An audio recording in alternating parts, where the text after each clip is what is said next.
Hello friends, good morning everyone. आज हम आपको पढ़ाने जा रहे हैं प्रेजेंट परफेक्ट कंटिन्यूअस टेंस। और प्रेजेंट कंटिन्यूअस टेंस में और परफेक्ट कंटिन्यूअस टेंस में क्या अंतर है। वो कोई भी टेंस का हो, प्रेजेंट हो, पास्ट हो, फ्यूचर हो, तो एक ही बार में आपको समझ में आ जाएगा पूरा परफेक्ट कंटिन्यूअस। आइए हम लोग स्टार्ट करते हैं अब। Present perfect continuous tense. Present perfect continuous tense. Present मतलब वर्तमान, परफेक्ट मतलब पूर्ण। परफेक्ट मतलब होता है पूर्ण, जैसा कि आप लोग जानते हैं। और परफेक्ट मतलब होता है पूर्ण, कंटिन्यूअस मतलब लगातार। तो यह पूर्ण लगातार चलने वाली जो का क्रिया होती है उसको रखते हैं प्रेजेंट परफेक्ट कंटिन्यूअस टेंस में। स्ट्रक्चर इसका होता है subject plus has plus have plus been plus V four plus object plus since या फॉर। मेन रोल इसी का है, सिंस या फॉर प्लस टाइम। तो subject has have been plus V four plus object plus since या for plus time. आप लोग अंतर समझेंगे किसी भी कंटिन्यूअस टेंस और परफेक्ट कंटिन्यूअस। कंटिन्यूअस में टाइम नहीं लगा रहता है और परफेक्ट कंटिन्यूअस में टाइम लगा रहता है, और उसी को डिनोट करने के लिए सिंस और फॉर का यूज करते हैं। जैसे देखिए, यहाँ पे एक एग्जाम्पल है, वह दौड़ रहा है।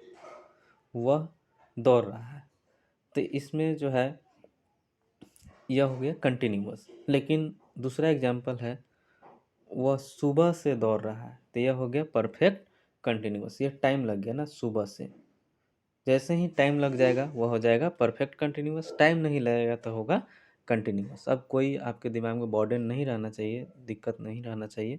और कोई दिक्कत है तो आप कमेंट करके मुझे बताएं। तो आप लोग समझ गए होंगे, वह दौड़ रहा है तो कंटिन्यूअस, और वह सुबह से दौड़ रहा है तो परफेक्ट कंटिन्यूअस। अब यहाँ पे था रहता तो पास्ट होता, और गा गई रहता तो फ्यूचर। तो इस तरह से आप लोग समझ गए होंगे। अब देखिए इसके बनाने का तरीका क्या है। वह दौड़ रहा है तो ही इज रनिंग, यह तो हो गया ही इज रनिंग। बट आपको यहाँ देखना है, वह सुबह से दौड़ रहा है, तो वह सुबह से दौड़ रहा है तो उसका होगा ही has been running since morning. मतलब यहाँ पे अब हैज़ बीन का प्रयोग होगा। अब हैज़ और हैव में तो आप लोग जानते होंगे, जैसे हैज़ का प्रयोग करते हैं सिंगुलर के साथ, सिंगुलर के साथ, और हैव का प्रयोग करते हैं प्लुरल के साथ। अब देखिए सिंगुलर में आता है ही, सी, इट और किसी का नाम या कोई भी वस्तु जो सिंगल हो। हैव का प्रयोग करते हैं प्लुरल, जैसे आई सिंगुलर है लेकिन एक्सेप्शन है, यू, वी और दे, और प्लुरल नाउन के साथ हम हैव का प्रयोग करते हैं। तो हैज और हैव में कोई अंतर नहीं रहना चाहिए, हैज सिंगुलर के साथ और हैव प्लुरल के साथ। आइए नेक्स्ट देखते हैं हम लोग बात। अब बच्चे लोग को कन्फ्यूजन होता है सिंस और फॉर में। सिंस और फॉर का प्रयोग कहाँ पे करें, कहाँ किसके साथ सिंस लगाए, किसके साथ फॉर लगाए। तो आज ये आपका डाउट पूरी तरह से क्लियर हो जाने वाला है।